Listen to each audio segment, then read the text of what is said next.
candidates. You are said to be on that list. What policy areas has he come to you for?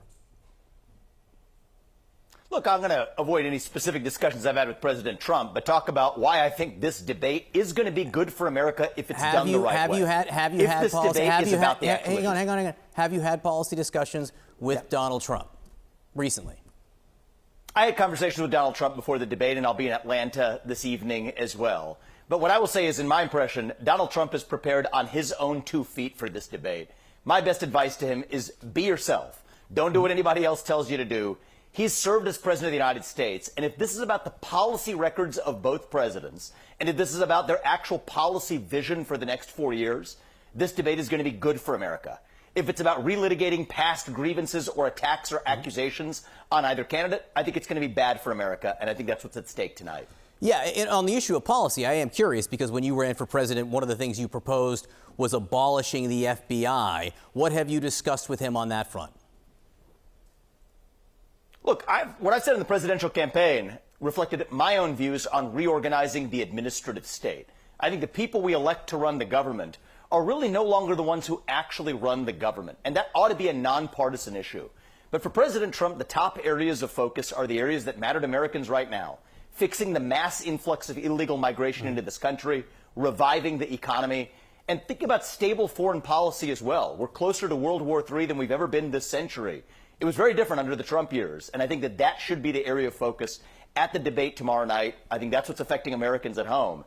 And the more this goes into relitigating personalities or past accusations, the worse it's going to be for the country. And so I'm looking forward to hopefully what is a policy-rich debate that actually informs Americans of facts they need. I'll also tell you something I told President Trump, and I'll tell you as well, is I give him a lot of credit for doing this debate on the terms that were effectively set by Biden. Hosted by CNN in Atlanta without a live audience would be the equivalent of Joe Biden agreeing to do a Fox News hosted debate in Alabama with 3,000 live audience members.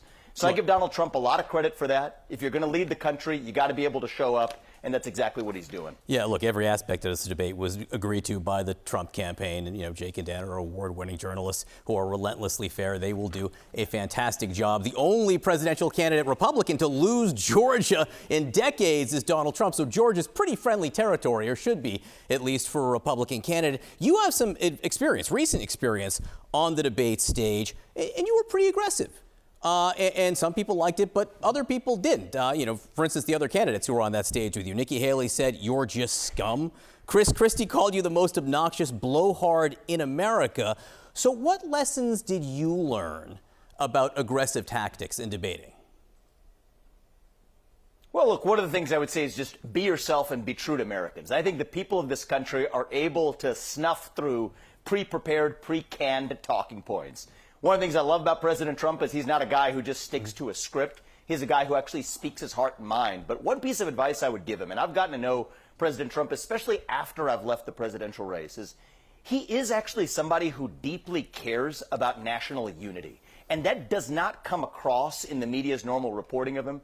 So one of my pieces of advice to him, and I think that he will be successful in getting this across, if not at the debate for the rest of the campaign, is how much he does care about reuniting one nation in this country. Biden pledged to unite the country. He has failed miserably. And I think that this debate tonight is a chance to focus on that vision for the future rather than relitigate. Have you ever looked at Donald Trump's social media account, like on major national holidays where he says Happy Easter to all, even the scum, and filth of the earth, things like that? That's a message of unity? Well, look, obviously, because the media is actually picking a lot of the things that he said in a position of having been a fighter. Look, that first term had to be about fighting fire with fire because that's the position. No. I'm talking about like 3 weeks ago. I'm talking about 3 weeks ago. Do you think his social media account is unifying? Look, I don't think social media is set up to be unifying, period. And that's not a left-wing or a right-wing point. That's a 280 characters point. But I'm revealing a point that I think is counterintuitive to a lot of people, but is important. It's counterintuitive because they don't revitalizing the greatness of America see and a message uniting of this unity. country. And I think that's important. Okay. Well, look, I think that's a big part of what the debate provides an opportunity for is so much of what the public gets. And this is what I learned through the presidential campaign. I think it's a sad feature of American democracy today. So much of what the public gets, John, is through filters, either the filters of algorithms, the filters of cable news. And that's why I think these debates are unique moments where if people actually watch it directly from the candidates, they get to assess for themselves who those candidates really are. And the more this is about the vision for the next 4 years and taking advantage of a unique opportunity that Americans have not had in more than a century. This is a once-in-a-century opportunity to say you have two presidents, both of whom have 4-year records. 100%. Compare 4 years of Trump with 4 years of Biden. And I think that's a rare opportunity that ought not be squandered by personality-based accusations. That's what a successful debate looks like. 100%. This debate is an unbelievable opportunity for voters to look at both candidates and assess that. I think that is indisputable at this point. Again, people should go look at Donald Trump's social media account, which is unfiltered. He writes it. America sees it. There's no filter there. On the aggressive tactics, the reason I did bring that up is because Trump himself seemed to acknowledge that 4 years ago in the first debate, he came out too hot. He told the Washington Examiner, I was very aggressive in the first one. The second one, I was different, and I got great marks on the second one. So what you're saying here is you'd like to see him less hot, less like he is on social media, something different than maybe America has seen? I'd like him to be just himself so Americans can actually see it directly for themselves rather than through the filters. Sometimes that may require aggression. But there's an expression in my own family, I talked about it in the campaign trail, and I think Donald Trump embodies it as well. You have to be strong enough to protect your kindness. Strong enough he is, and most Americans know that about him, that he's a fighter. But I'd like for Americans to also see the side of him that I've had a chance to see since I've left this race, which is that Trump also cares about leading the entire nation, and yes, dare I say, uniting this country. That part I don't think has come across through the filters. I do hope it comes across tomorrow night at the debate. And the reality is this. The last debate, let's talk about a lot of the things that happened. This is last time around during COVID. There were claims that Biden made that he had no involvement in his son's dealings. We were in an era of social media censorship. We were in an era where the Hunter Biden laptop story was suppressed on the eve of the last election. I hope everybody has learned those lessons of the past to say that, you know what, we're not going the way of censorship this time around. We're not going the way of distorting the information the public gets. This time around, as a country, let's learn from our mistakes of the past, give the information to the voters so they're able to make their own decisions. And one of the things I really worry about for the country right now, John, is this. I think it's a very real, possible scenario, is that Biden's coming in, you talk about coming in hot, probably going to call Trump a convicted felon.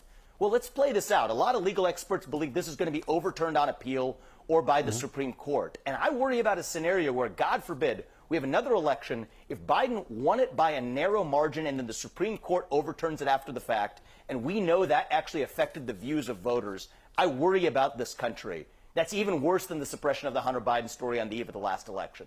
So this time, let the voters have the facts, and I hope this country, from the media to the political establishment, has learned the failures of 2020 to do right by Americans this time around. Well, look, I think it's refreshing to hear you say you want people to respect the results of the election, and I'm glad you also want people to see both candidates unfiltered, without the filter of, say, a presidential rally, like people get to hear President Trump, former President Trump, talk a lot. We will see this debate tomorrow night right here on CNN. Vivek Ramaswamy, thank you so much for being with us. Appreciate your time. President Biden and former President Trump will face